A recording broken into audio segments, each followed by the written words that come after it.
Hello students, welcome to the PK Physics Concepts. We are studying about the light, reflection and refraction. In the previous chapter, we have studied the introduction to the chapter. Now we are taking the reflection of light. How will you define reflection of light? We can define it as the phenomena of bouncing back of the light. The phenomena of bouncing back of light to the same medium. अगर हमारा जो medium है वो same रहता है तो उसे हम क्या बोलते हैं, हमारे पास रिफ्लेक्शन ऑफ लाइट। मान लो हमारे पास एक लाइट है जो किसी मीडियम ए पे ट्रैवल कर रही है, ए से ट्रैवल कर रही है और वो किसी बाउंड्री से या किसी ऑब्स्टेकल से हमारे पास स्ट्राइक करती है और वो हमारे पास वापस से मीडियम ए में ही आ जाती है तो उसे हम बोलते हैं रिफ्लेक्शन ऑफ लाइट। मान लो हमारे पास ये, इसको मैं ड्रॉ अगर मैं करके दिखाना चाहूँ तो let it be a boundary which separates medium A and B. हमारा ए एंड बी मीडियम कुछ भी हो सकता है। For example it is air, medium A is air and medium B is glass. तो ये जो हमारे पास बाउंड्री है वो हमारे पास कैसा काम कर रही है, इन दोनों मीडियम को डिफ्रेंशिएट करने का काम कर रही है। मतलब इसके बाउंड्री के ऊपर हमारे पास मीडियम ए है और नीचे हमारे पास बाउंड्री के बी है। तो कोई लाइट है हमारे पास, वो ट्रैवल कर रही है हमारी ए में और वो इस बाउंड्री के ऊपर स्ट्राइक करके हमारे पास क्या हुआ कि स्ट्राइकिंग के बाद वो वापस से ही मीडियम ए में ही चली गई है। टकरा के वो वापस से वहीं उसी मीडियम ए में चली गई है। तो इस फिनोमिना को हम बोलते हैं reflection of light. It is the bouncing back of light in the same medium on striking the surface. On striking यानी सरफेस, जो हमारे पास ऐसा सरफेस होगा जो दो मीडियम्स को आपस में सेपरेट कर रहा होगा। अगर हमारे पास ये लाइट जो है, अगर वो हमारे पास इन केस मान लो ये लाइट जो है हमारी वो अपना बाउंस ना होती, मान लो ये ए से बी में ट्रेवल कर जाती, तो हम लोग उसे क्या बोलते हैं, हम लोग रिफ्रैक्शन ऑफ लाइट। ये कभी भी सीधी, जिस तरीके से मैंने आपको यहाँ पे स्ट्रेट बना के दिखाई है, कभी भी इस तरीके से स्ट्रेट ये ट्रैवल नहीं करेगी। ये या तो ये थोड़ा सा इस तरीके से बेंड हो जाएगी या फिर ये थोड़ी दूर बेंड हो जाएगी। कभी भी हमारे पास स्ट्रेट पाथ नहीं फॉलो करती है लाइट। ये हम लोग चलो बाद में देखेंगे। अभी फिलहाल हम लोग रिफ्लेक्शन की बात कर रहे हैं। तो रिफ्लेक्शन में हमारे पास क्या होगा कि जो हमारी लाइट है वो सेम मीडियम में ट्रैवल कर जाएगी टकरा के किसी सरफेस के। तो आप इस सरफेस को ऑब्स्टेकल भी बोल सकते हो या बाउंड्री भी बोल सकते हो या सरफेस भी बोल सकते हो।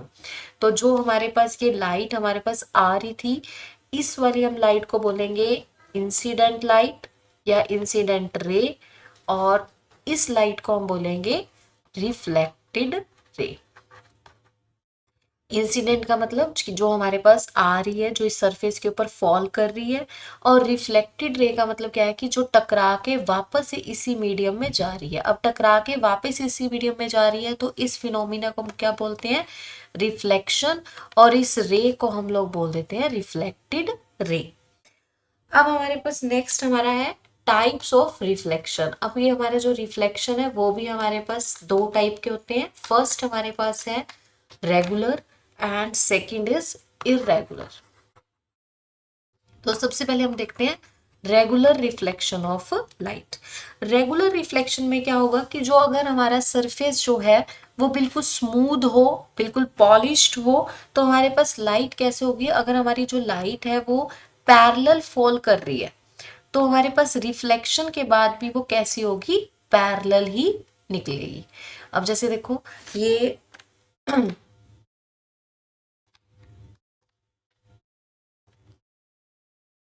पार्डन,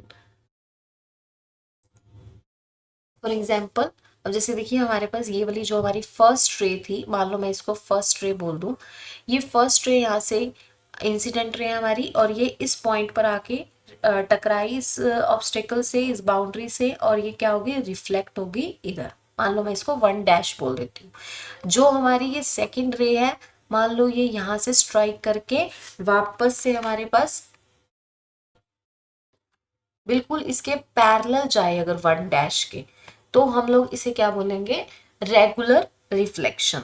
अगर मान लो मैं थर्ड कोई और रे लेती हूँ, थर्ड रे जो हमारे पास, इंसिडेंट रे भी आपस में क्या होने चाहिए, पैरेलल होने चाहिए। ऐसा नहीं है कि इंसिडेंट इरेगुलर हो या पैरेलल या एंटी पैरेलल हो हमारे पास, तो हमारे पास रिफ्लेक्टेड हमेशा पैरेलल आएगी, ऐसा नहीं होगा। इंसिडेंट में हमेशा क्या होने चाहिए हमारे पास, पैरेलल, और हमारा जो रिफ्लेक्टेड होगी वो भी क्या होगी, आपस में पैरेलल।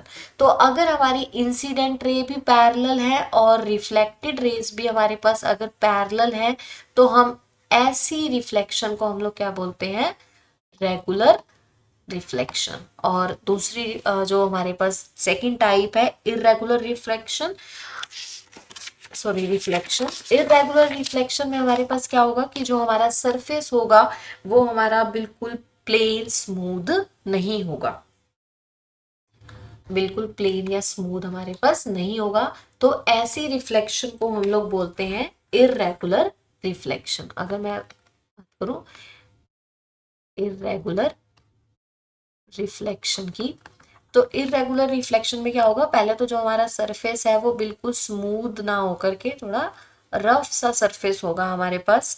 तो अब इसमें क्या होगा कि जो हमारा जो इंसिडेंट रेज है वो पैरेलल होंगी। इंसिडेंट रे तो हमारे पास क्या होगी, अभी भी पैरेलल होगी, लेकिन जो हमारी रिफ्लेक्टेड रे होगी वो हमारे पास पैरेलल नहीं होगी, वो एंटी पैरेलल होंगी। मतलब वो कैसे भी हमारे पास जा सकती हैं, वो पैरेलल ना होके कुछ भी हमारे पास हो सकती है। मान लो ये वन रे है और ये वन डैश है, और ये सेकंड रे है और ये सेकंड की रिफ्लेक्टेड रे टू डैश है। तो हमारे पास ये देखो आपस में हमारे पास क्या है, ये पैरेलल नहीं है। तो हम लोग क्या बोलते हैं ऐसी कंडीशन में, ये कैसा रिफ्लेक्शन है, रेगुलर सॉरी इरेगुलर रिफ्लेक्शन। और इसको हम लोग, it is also known as diffused reflection, diffused reflection, diffused या फिर आपके पास डिफ्यूज रिफ्लेक्शन भी आ सकता है। तो हमारे पास दो टाइप का रिफ्लेक्शन था, रेगुलर एंड इरेगुलर। इरेगुलर को हम दूसरा क्या नाम देते हैं, डिफ्यूज रिफ्लेक्शन, रिफ्लेक्शन सॉरी। तो नेक्स्ट हमारे पास हमारा टॉपिक है इसी के अंदर laws of reflection. Laws of reflection का मतलब क्या है हमारे पास, कि जो हमारी लाइट है वो क्या, रिफ्लेक्शन के टाइम पे जो हमारी जो लाइट है वो क्या क्या रूल्स को फॉलो करती है। तो उससे पहले हम लोग ये बताऊंगी मैं आपको,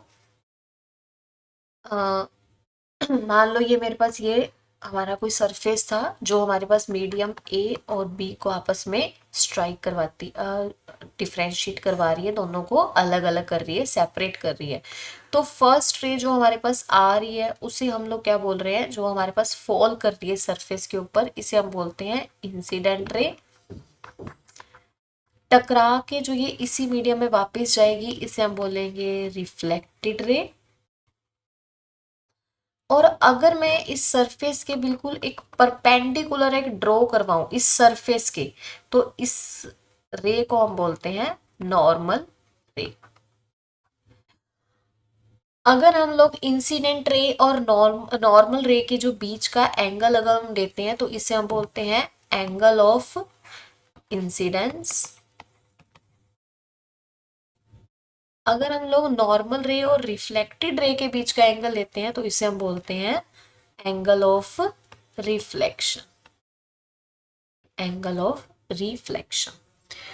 तो हमारे पास फर्स्ट हमारा जो लो है वो क्या कहते हैं, उससे पहले हम लोगों को दोबारा से मैं आपको बता देती हूँ कि जो हमारा ये जो हमारे पास रे हमने बनाई है ये कोई भी सरफेस है जो हमारे पास मीडियम ए और मीडियम बी को आपस में डिफ्रेंशिएट कर रहा है।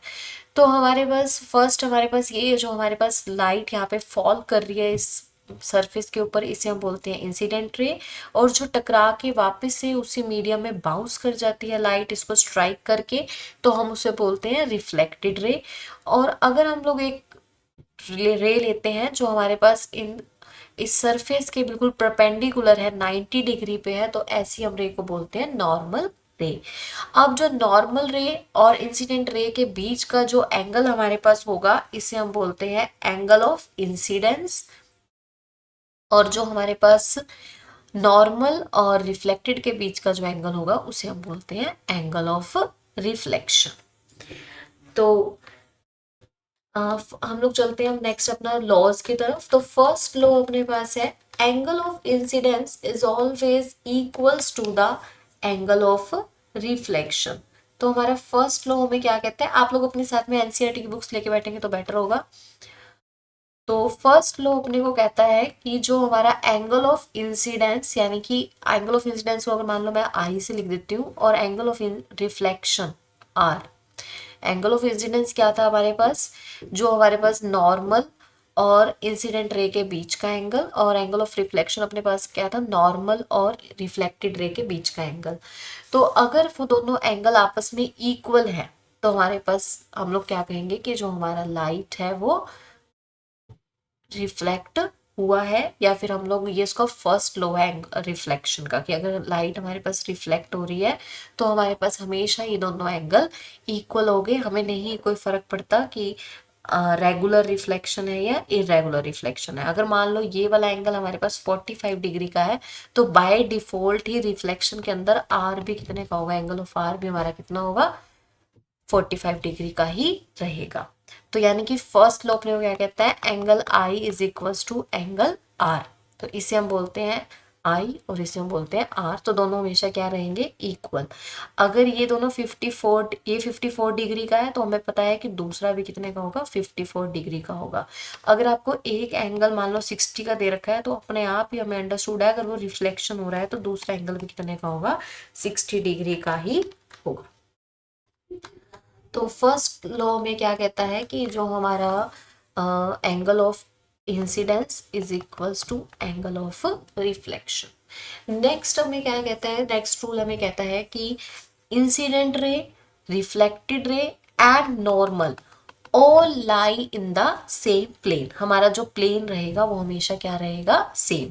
जैसे आप लोगों ने पढ़ा होगा उसमें मैथ्स में एक्स वाई जेड प्लेन, मान लो ये एक्स है, ये वाई है, ये जेड है। अगर हमारे पास हम लोग एक्स वाई में स्टडी कर रहे हैं तो हमेशा ये तीनों रेज हमारे पास कहाँ रहेंगी, हमेशा नॉर्मल, इंसिडेंट और रिफ्लेक्टेड हमेशा कहाँ रहेंगी, एक्स वाई में ही रहेंगी। ये नहीं है कि वाई जेड में चली जाएगी या वाई एक्स में चली जाएगी, सॉरी वाई जेड में चली जाएगी। तो हमारे पास क्या होगा कि हमारे पास अगर हम वाई जेड में स्टडी कर रहे हैं तो हमेशा वो वाई जेड में रहेगी, अगर एक्स जेड में स्टडी कर रहे हैं तो हमेशा वो एक्स जेड में ही रहेगी। उसका कभी भी हमारे पास प्लेन चेंज नहीं होगा। तो इसे हम बोलते हैं रिफ्लेक्शन ऑफ लाइट। तो हमने क्या देखा कि रिफ्लेक्शन क्या है, it is a phenomena of bouncing back of the light to the same medium. अगर सेम मीडियम में हमारी लाइट ट्रेवल कर जाती है तो उसे हम बोलते हैं रिफ्लेक्शन ऑफ लाइट। और एंगल ऑफ अगर कोई लाइट रिफ्लेक्ट हो रही है तो हमारे पास वो दो लॉज को फॉलो करती है। फर्स्ट लॉ अपने पास है angle of incidence is equals to angle of reflection, and second है incident ray, reflected ray and normal ray all lie in the same plane. हमेशा सेम प्लेन में ही वो लाई करेंगे। तो अगर मैं मान लो इसको थोड़ा सा मैं और आपको अगर मैं इसको इलेबोरेट करके दिखाना चाहूँ, मान लो मेरे पास ये कोई सरफेस है जो हमारे पास वही मीडियम ए और बी को आपस में सेपरेट कर रहा है। तो हमारे पास अगर ये मीडियम है, ये हमारे पास सरफेस है जो हमारे मीडियम को आपस में सेपरेट कर रहा है, फर्स्ट एंड सेकंड। तो ये हमारे पास इंसिडेंट रे थी और ये क्या है हमारे पास, रिफ्लेक्टेड रे। अगर मैं इसको नाम दूं ए ओ बी, और एक ये नॉर्मल बीच में है, इसमें नॉर्मल बिल्कुल स्ट्रेट रहेगी हमेशा।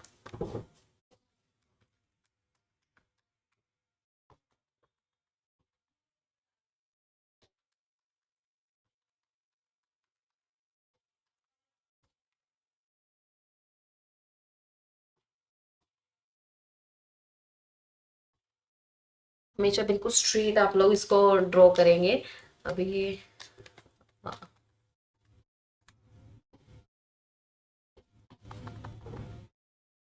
मान लो मैं बिल्कुल स्ट्रेट ही है हमारे पास है, ये हमारे पास है एन।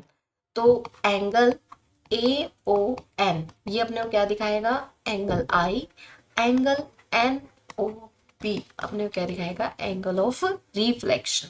अगर हमें दे रखा है कि कोई लाइट है जो रिफ्लेक्ट हो रही है और हमें एंगल ऑफ इंसिडेंस दे रखा है 60 डिग्री, तो आर कितना होगा, फ्रॉम फर्स्ट लो या from law of reflection that is angle I is equals to angle R, तो एंगल आर भी कितना होगा हमारा 60 डिग्री का ही रहेगा। अगर ये 68 डिग्री का होता तो ये भी कितने का हो जाता, 68 degree. In the next chapter, we will study about the spherical mirrors. Till then, study and must read your NCERTs. NCERT से बाहर कभी आपका पेपर नहीं आता है, NCERT के अकॉर्डिंग ही आपका पेपर सेट होता है। बट हाँ, NCERT के अलावा आप रेफरेंस बुक्स आप ले सकते हैं, विच विल थोड़ा सा अपना को अपनी जो स्टडी है उसको थोड़ा इजी कर देगा। Okay, thank you.